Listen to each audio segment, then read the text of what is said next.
this is an article coming up. The Christian Post calls this "Attacks on Christian Schools Inevitable Amid Rising Violence Permeating Society." Christian education expert warns. Christian education expert says it's going to happen more and more. And one of the things I want to cover is he's not talking here about just shootings. He's talking about violence. But look, this is one of those things that is fascinating. It takes place. Not the issue of a shooting, but rather just simply the rise of violence. In this case, particularly against Christians. And why? This shouldn't, and I'm going to agree with this expert, it shouldn't be unexpected. There's two reasons for this. And one is simply because Jesus said it was going to happen. But two, the other one is I don't think people really understand the consequences, the full consequences of critical theory.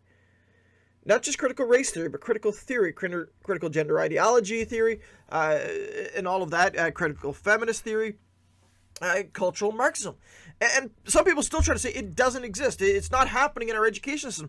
Trust me, it is. I had a conversation with a mother here just last week, looking for help on an issue where her son was in school and got into a disagreement, an argument with the teaching assistant or intern,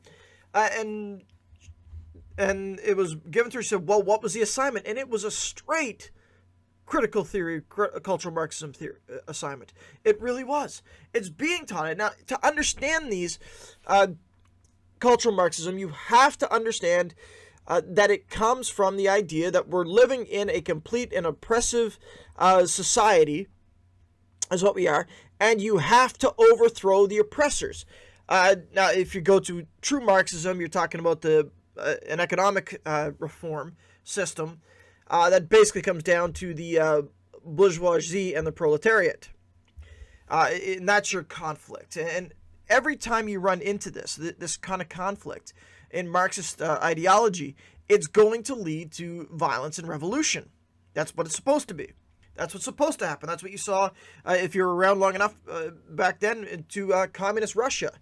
That's what the fight was over. Everybody kind of remembers the Cold War being between the United States and Russia, but what it really was about was ideologies. Ideologies. And so when you've been told this for the last while, that the most oppressive group that you can be a part of typically is your straight, cisgender, white Christian male, is the most oppressive regime in that aspect. And you go, how do you come with that? I've talked on critical theory for quite a bit on various things, but every other group is the oppressed group. So if people of color are the oppressed group, who's the oppressors? The whites. If women are the oppressed, who are the oppressors? Men. If the LGBTQ group is the oppressed, well, then it's got to be the straights who are oppressing them. And this is where you start to see it. And so who's going to be the most oppressive according to them? Well, one of the most oppressive is the Christian. Why? Because Islam is an oppressed religion. You may say, try to disagree with that, but that's what our culture says. You want to know if it's classified as oppressed? Just look if it has the word phobia at the end of it. I'm serious on that. Look to see if it has the word phobia on the end of it. Homophobia, transphobia, Islamophobia. Why do you think the word Christophobia doesn't exist? Why don't they use it? Because that's an oppressor. And it all started with the first thing they did was redefining racism. So racism is discrimination plus power. So therefore they say the Christians have the power, therefore they can't be persecuted. They can just be brought down. So this is the inevitable outcome. So I agree with this expert, but it's not because of violence, it's because of the ideologies. It's because of the ideology. And so I want to go through this just a little bit. He says, okay, the head of an organization dedicated to supporting Christian private schools in the United States and abroad believes violence against Christian private academic institutions in the U.S. is on the rise and inevitable. On Monday, a trans-identified woman entered the Covenant School of Nashville, Tennessee, and opened fire, killing 3 children and 3 adults before being shot dead by police. Now, that's an important detail, not the shot dead, but a trans-identified woman entered the Covenant School. Now, to understand this, I believe that the Audrey Hale, had attended the school back when they were a lot younger. We're talking, I think it only goes up to like age 8, something like that, to elementary school. And so that aspect, so 10 years old maybe 13. I'll have to do a little more research on that, but either way, it doesn't go through all the way. So they attended there, and now they've returned. And it was a female who identifies as a male, in that aspect, transgender. And then it says, although a specific motive has not been officially endorsed, police have noted the shooter, 28-year-old Audrey Hale, had written works expressing contempt for the targeted private Christian school, a ministry of Covenant Presbyterian Church in America, in the Greens Hill neighborhood. Larry Taylor, president of the Association of Christian Schools International, told the Christian Post on Friday that he was grieving and praying for the families impacted by the mass shooting. His organization has also offered support for those traumatized by the tragedy. Although Taylor does not believe violence against Christian schools and other entities is as bad in the U.S. as it is elsewhere in the world, he lamented that the trend and combination of the ultra-polarized citizenship we are seeing an increase of violent protests and attacks. Now, that is true, but they're not getting reported a lot of times. Reports of arson, reports of vandalism, and things like that. And truthfully, even in where I am, the school that I send one of my sons to, has been vandalized on numerous occasions, windows broken and things like that, and they never really look into it too much. But I find it fascinating that it's one of the only ones that happened in them back in one of the places where I also was. One summer, all the churches in the area were vandalized, windows smashed, signs smashed, doors broken, things like that. That's what was happening. And it's continuing to grow. So he says, so I don't think today that we are worried about our Christian schools and churches being attacked, but if the trend continues, it would be inevitable, said Taylor. Not just for Christian schools, but also for other faith-based services. I don't think private Christian schools or churches or any faith-based organizations, I don't think they're immune to the inevitable violence that is permeating our society. He added that he's proud of our Christian schools in the United States and around the world for the safety precautions they take, both for the well-being of children and their physical safety. Now, I disagree that it's just due to the acts of violence. We're living in a society right now, as I said, with cultural Marxism being proclaimed in both all across North America and infiltrating. Okay, we'll broaden it a little bit to what was classified as first world nations. That means the more well-off nations. It's permeating all of it. And when you've got a group that you're in essence blaming for this, and they're being constantly fed this, they're going to get up in arms. And as I said, the ultimate recourse of Marxism is a revolution. And revolutions are generally not bloodless. So that's what's happening. It says Taylor comments come as debates have raged in Congress and advanced possible legislation to increase school security, such as Republican Senator Ted Cruz of Texas championing two bills, the Security of Our Schools Act and the Protect Our Children's Schools Act. In comments made Thursday on the Senate floor, Cruz pointed out that he had previously sponsored similar legislation in the past, only for it to be blocked by Senate Democrats. Now, I'm not really going to talk much about that because, well, that's basically nothing more than simply the constant argument about gun control in the United States. That's not what I want to talk about. And as you look, that's really what it comes down to. But what I see is this guy who started with this argument saying that it is inevitable. And one of the things that's fascinating about this is how this has been uncovered. I want you to think back about the couple of shootings that have happened, and these are all tragedies. Make no mistake. Go back and think about the ones that have happened, and things like the Pulse nightclub shooting that happened, 7 years ago? The Pulse gay club. They went in, and as soon as that happened, yes, there was talk about gun control, but a lot of it was about homophobia. that classified as a hate crime. Classified as a hate crime. It's like this was a hate crime. Then another one happened here not too long ago. The same thing happened until it came out that the person was, by definition, non-binary. But still, it was all about homophobia. It was all about the reasons. And you notice that even in this article, that it states that the police do not want to endorse a specific motive. They want to get away around it. Why is that? Why is that? Is it happened to be portrayed simply because it's a Christian school? Because the attack of this act of terrorism was public and it was against Christians? Is that possibly the way? And I just want you to see what is happening in reports here. So I want to look at a couple of other reports that go along with this. One, here, this is from it's a report on a radical transgender group said that the transgender Nashville shooter felt no other effective way to be seen than killing 6 people at a private Presbyterian school. Who's the victim here? Is the victim the 3 9-year-olds who were killed, or the 3 adults who were killed, or their families? No. The victim is not them. The real victim here in this case is Audrey Hale. So it's saying. It says a little more. The Trans Resistant Network, TRN, a far-left transgender collective, released an inflammatory statement on Monday in the wake of the Covenant School Nashville school shooting by transgender woman. Okay, that's a little misleading. It'd be a transgender man in this case because it's a female to a man.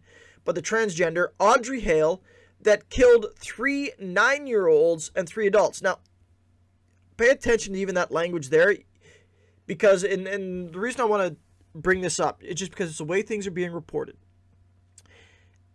Typically, shootings are done by men. That's just the stats. As much as you may not like that, that's the stats. It's usually men who perpetrate these things. I wish they would never be perpetrated, but that's the way it is. But notice that it says transgender woman. Now, when that's said, transgender woman, that generally means a man who is transitioning to a woman, is what it is. That's typical. You think Bruce Jenner is they call it a transgender woman to Caitlyn Jenner, that kind of thing. And so they're using this transgender woman, making it sound like it was a male to a female, but it's not.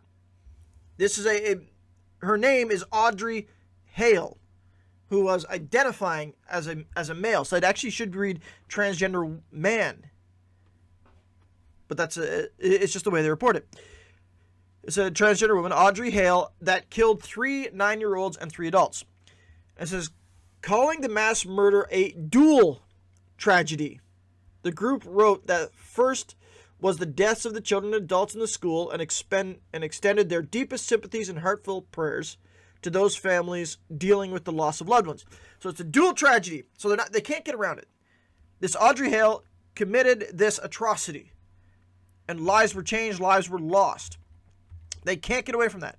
But notice they're calling it a dual tragedy.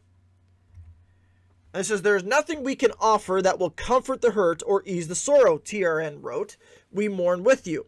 And then it says, the second and more complex tragedy is that Aiden, or Audrey Hale, who felt she had no other effective way to be seen than to lash out by taking the life of others and by consequence herself, they continued.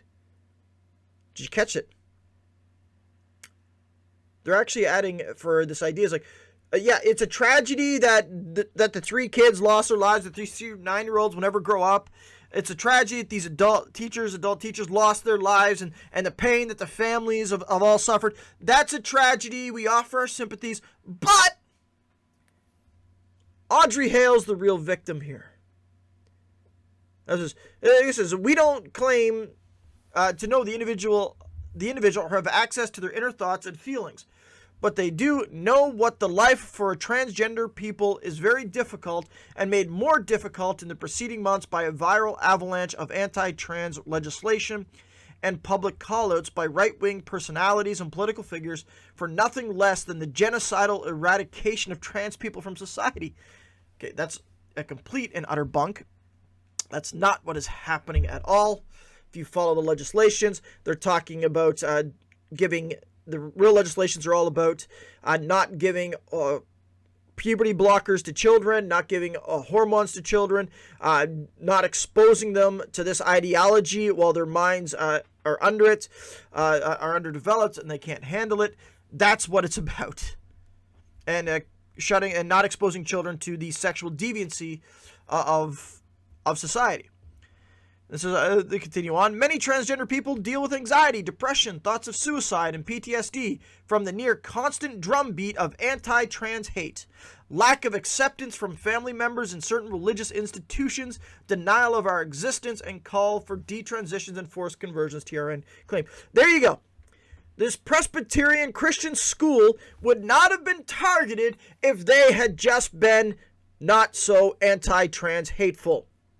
That's it. There it is. Had they just been more welcoming, had they just been more accepting, had they just been bowing the knee to the LGBTQ agenda, then they wouldn't have gotten shot. You talk about victim blaming. They flipped the script. And you go, well, that's just one group there. That's just one group. That's all this. That's one far left extreme group. Is it? I'm gonna go to a place. There we go here. That's TikTok. I'm gonna show you a TikTok video, and just pay attention to who is being called the victim. This is directly in connection to the Tennessee shooting here.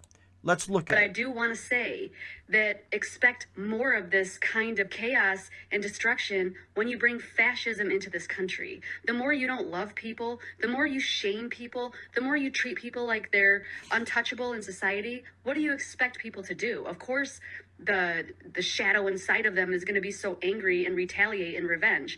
That's what happens. When you decide to try to control people through legislation, you try to harm people through legislation, it's like the world needs a lot more love. All right, there you go. Notice who's getting the blame. It's not Audrey Hale. It's the Christians. They're saying, Christians, you brought this on yourself. You're passing legislation. You're passing these rules. You're passing all these things. And notice I keep saying, you're denying their existence. Nobody's denying their existence. It's like, but it really could. You brought this on yourself by not doing what we want you to do, by not encouraging it, by not standing behind it. You've brought it onto yourself. That's what it's saying. But again, you may sit there and go, wait, hold on a second. First of all, you got one group that's a far left extreme group. Then your other evidence is like this TikTok person. Come on. It's like, well, okay, fair enough. TikTok, anybody can be on TikTok, right? Anybody can put out TikTok. That's one of the things about TikTok. Anybody can do it. Anybody can write these things. Let's go to one more prominent here. Let's go to another prominent here. This was captured on Twitter. The Arizona Freedom Caucus captured it. And I want you to pay attention. This is posted by a woman named Jocelyn Berry. And you may not be familiar with Jocelyn Berry. Who's Jocelyn Berry? She is the secretary for Governor Hobbs, the press secretary for Governor Hobbs. It's who she is. She's a press secretary of a senator in the States. This is less than 12 hours after the tragic shooting in Nashville by a deranged transgender activist, Katie Hobbs. Press secretary calls for shooting people Democrats disagree with. Calling for violence like this is an un-American and never acceptable. It says at Josh Berry should be fired immediately. So Jocelyn Berry, secretary for Governor Hobbs, secretary for is who it is.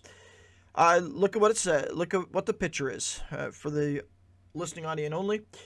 It's a picture of a woman with two guns, two pistols in her hands, with the caption, this is by Josh Berry, says, "Us when we see transphobes." Us when we see transphobes. She's the press secretary for the governor of Arizona. Press secretary for governor of Arizona. Think about that. 12 hours after the shooting that happened in Tennessee, you have this press secretary who puts a picture on of a woman holding 2 guns saying, "Us when we see transphobes." That is an endorsement of the killing of people, the shooting of people who do not agree with it.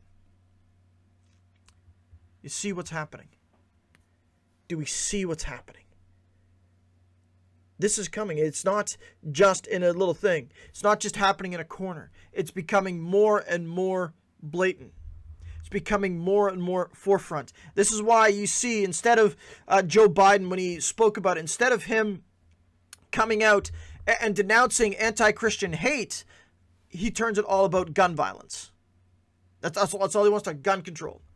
Now, I'm not talking one way or the other on the issue of gun control. I'm just pointing out that when it comes down to issues like the Pulse nightclub shooting or the other shooting that happened, it was all about anti-homophobia, anti-transphobia, and along with the gun control. But here, all they're talking about is gun control, and you've got these issues. You got as I showed, you've got a radical group saying, "Hey, it's the Christians' own fault for not being accepting that this happened on them. It's their own fault," blaming the victims here. Then you've got this woman on TikTok who's saying, "Well, what did you expect?" Blaming the Christians. You pushed them into the corner. They're not to blame. They had no other choice. And then you got a press secretary for the governor of Arizona talking about the same thing, putting a poster. You don't agree with us? Here's what's going to come up. This is what is happening. And it's becoming more and more. And so, yes, I agree with the original article that I covered. It is becoming inevitable. But I don't agree that it's just because there's violence permeating our society, but rather it's because the ideologies of our society have flipped it upside down, saying Christians are the evil ones. You're the oppressors. You need to be brought down because you're the ones who are hurting people. You're the ones who are not being the loving ones. So we have to overthrow it. That's what is happening. And it'll be by any means. Because the Christian organizations are holding true to what they believe. They're holding to the truth. They're being targeted. The governments may want to say no, but that is what is taking place. I hope you enjoyed the content. Hope you enjoyed that segment. Note that is just a segment of the full episode. If you would like to enjoy the full episode, click the link up there, or you can get the podcast in any podcast app. Click there. If you'd like to help me out, you can subscribe, share, like. That just helps get the word out. You can click the one right there. You click that, you give a help out. I thank you for joining me, and may you build on the foundation of Jesus Christ.